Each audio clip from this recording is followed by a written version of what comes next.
Assalamualaikum warahmatullahi wabarakatuh. Salam olahraga. Oke, pada pertemuan kali ini kita akan membahas tentang kebugaran jasmani. Ya. Sebelum kita memulai kegiatan pada hari ini, marilah kita berdoa menurut agama dan kepercayaan masing-masing. Berdoa dimulai. Berdoa selesai. Oke. Dalam pertemuan kali ini kita akan membahas tentang pengertian, konsep, unsur-unsur, dan manfaat dari kebugaran jasmani. Yang pertama, pengertian kebugaran jasmani merupakan kemampuan tubuh untuk melakukan kegiatan tanpa mengalami atau merasakan kelelahan yang berarti masih memiliki cadangan tenaga untuk melakukan kegiatan yang lain.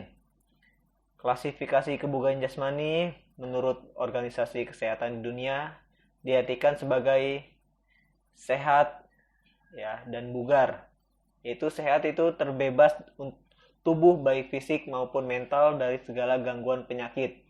Dan bugar ialah bentuk kemampuan seseorang dalam melakukan kegiatan sehari-hari secara maksimal dan masih memiliki cadangan tenaga untuk melakukan kegiatan lain tanpa merasakan kelelahan.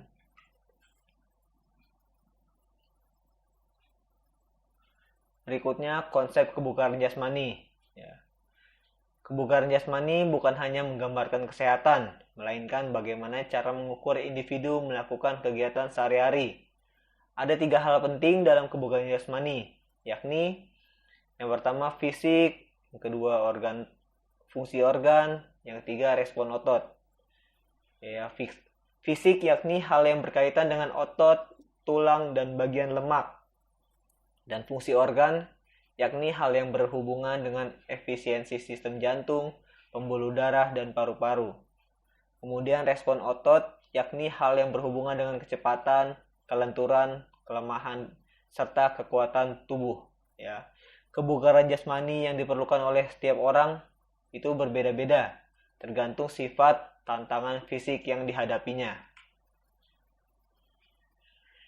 Berikut unsur-unsur kebugaran jasmani. Yang pertama ada kekuatan atau strength. Berikutnya kecepatan atau speed. Berikutnya kelincahan atau agility. Berikutnya keseimbangan atau balance. Berikutnya daya tahan atau endurance. Berikutnya kelentukan atau flexibility. Berikutnya reaksi atau reaction. Berikutnya ketepatan atau akurasi. Berikutnya koordinasi atau coordination. Yang terakhir daya otot atau muscular power. Oke, kita akan membahas satu persatu. Yang pertama, kekuatan atau strength adalah kondisi tubuh dalam menggunakan otot untuk memaksimalkan tenaga ketika melakukan suatu aktivitas fisik. Adapun latihan yang dapat digunakan antara lain angkat beban, sit up, push up, back up, squat jump. Masing-masing latihan tersebut melatih kekuatannya berbeda-beda. Angkat beban otot lengan, sit up otot perut, push up otot lengan, back up otot perut, squat jump kekuatan tungkai dan otot perut. Oke, kemudian speed, kecepatan atau speed. Kecepatan adalah waktu yang dibutuhkan seseorang dalam melakukan gerakan yang berbeda dan berkesinambungan. Semakin sedikit waktu yang dibutuhkan, maka dapat disimpulkan bahwa seseorang tersebut memiliki kecepatan yang bagus. Keahlian satu ini sangat diperlukan pada olahraga yang membutuhkan kecepatan. Misalnya lari sprint 100 meter atau 200 meter. Kecepatan sendiri terbagi menjadi 3 jenis, yakni kecepatan sprint, kecepatan reaksi, dan kecepatan bergerak. Untuk faktor-faktor yang mempengaruhi kecepatan adalah yang pertama waktu reaksi, yang kedua kemampuan menahan tahanan luar, yang ketiga keturunan, yang keempat elastisitas otot, Yang kelima, konsentrasi dan kemauan, ya. Cara wajib yang dapat dilakukan untuk melatih kecepatan yaitu kegiatan lari dengan jarak kurang lebih 50-200 meter secara konsisten dan teratur. Untuk berikutnya, kelincahan atau agility adalah kemampuan manusia saat beradaptasi diri dengan segala posisi tubuh. Contohnya bergerak dari kiri ke kanan atau dari depan ke belakang, ya. Salah satunya bentuk olahraga yang membutuhkan kelincahan adalah bulu tangkis dan sepak bola. Adapun bentuk latihan olahraga untuk kebugaran jasmani yang bisa diterapkan antara lain lari zigzag, lari naik turun tangga, ya. Di sini kita ada contohnya, ada ladder drill dan zigzag run, terus ada lari angka 8. Oke, berikutnya untuk keseimbangan atau balance. Keseimbangan ialah kemampuan untuk mengendalikan organ dan syaraf otot sehingga dapat mengendalikan gerakan tubuh dengan baik, ya. Olahraga yang mengandalkan keseimbangan yaitu senam dan loncat indah. Untuk melatih keseimbangan, ya, dapat menjalani latihan seperti berjalan di atas balok kayu, sikap lilin, dan berdiri dengan tangan sebagai tumpuannya. Berikutnya daya tahan atau endurance. Daya tahan merupakan kemampuan seseorang dalam menggunakan organ tubuhnya, seperti jantung dan paru-paru secara efektif dan efisien dalam melakukan segala kegiatannya. Cara latihan yang dapat meningkatkan daya tahan yaitu lari multi-stage, lari 2,4 km, lari 12 menit, lari naik turun bukit dengan durasi waktu yang lama, ya. Bip test juga termasuk. Nah, ini contoh untuk meningkatkan, ya, daya tahan bip test. Berikutnya kelenturan atau flexibility. Kelenturan atau flexibility biasanya merujuk kepada seberapa baik tubuh seseorang dalam membuat tubuhnya mampu menyesuaikan dengan kegiatan atau gerakan yang sangat membutuhkan kelenturan tubuh. Kelenturan dibutuhkan di hampir semua cabang olahraga. Meski sama-sama dibutuhkan oleh setiap cabang olahraga, tetap saja ada sedikit perbedaan pada penerapannya, yakni tingkat kelenturan yang dibutuhkan untuk penampilan yang optimal pada masing-masing cabur.